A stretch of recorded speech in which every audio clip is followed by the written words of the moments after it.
Hi, I'm your host Vasco Duarte. Welcome to the Scrum Master Toolbox podcast, where we share tips and tricks from Scrum Masters around the world. Every day, we bring you inspiring answers to important questions that all Scrum Masters face day after day. Hello everybody, welcome to our Team Tuesday, this week with Richard Lizama. Hi Richard, welcome back. Hey Vasco, thanks for having me.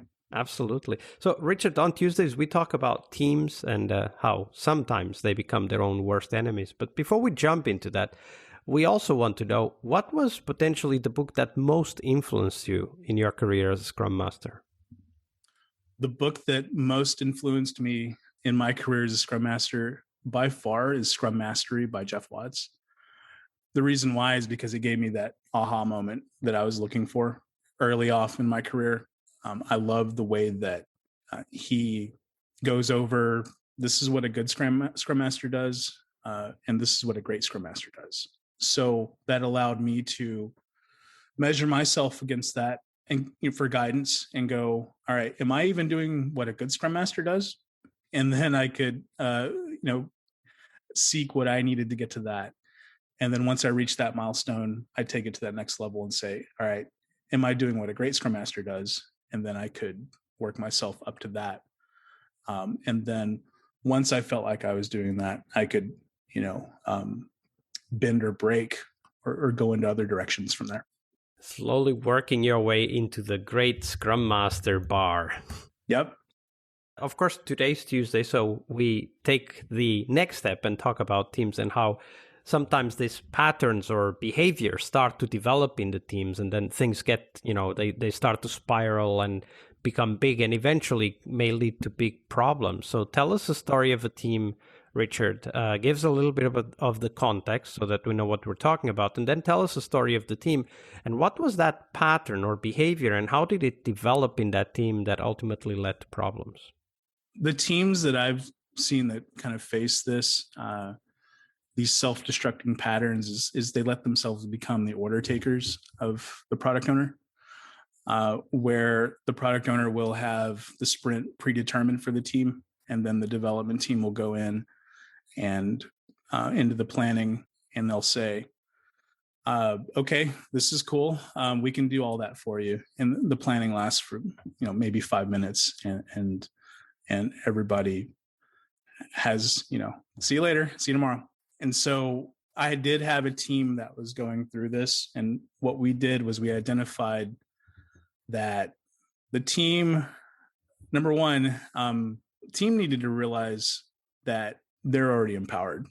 And their role here is to determine the how. And how are we going to get these things done? And the product owner was sort of determining that for them. And so what I did was I worked with the development team to let them know, like, hey, you in your plannings, you are responsible for determining how we're going to get there. And the product owner is there to determine, why we're doing something and what it is. And we worked with the product owner. And the product owner, after a while of convincing of hey, let go of control here and let's have the development team facilitate the planning. When we did that, things turned around quite significantly. But one roadblock that we ran into was the development team. When we started having these conversations, they would say to me, well, that's her job. And I was like, wait, what do you mean? And they're like, no, it's her job to tell us what to work. And I was like, it doesn't really work like that. And here's why. So I realized I needed to back up and go over the roles of the development team, or, the developers, and the roles of the product owner, and why it's good that the product owner has a goal to work towards. And once I was able to explain those to the developers, they were like, okay, we get this now. And they started choosing.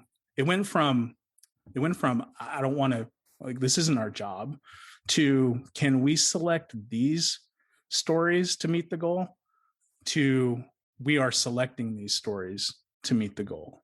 And the development team, they went from really just going slow in that work to, I saw it live in front of me, that them being able to determine their own path and purpose to meeting a goal, that transformed them.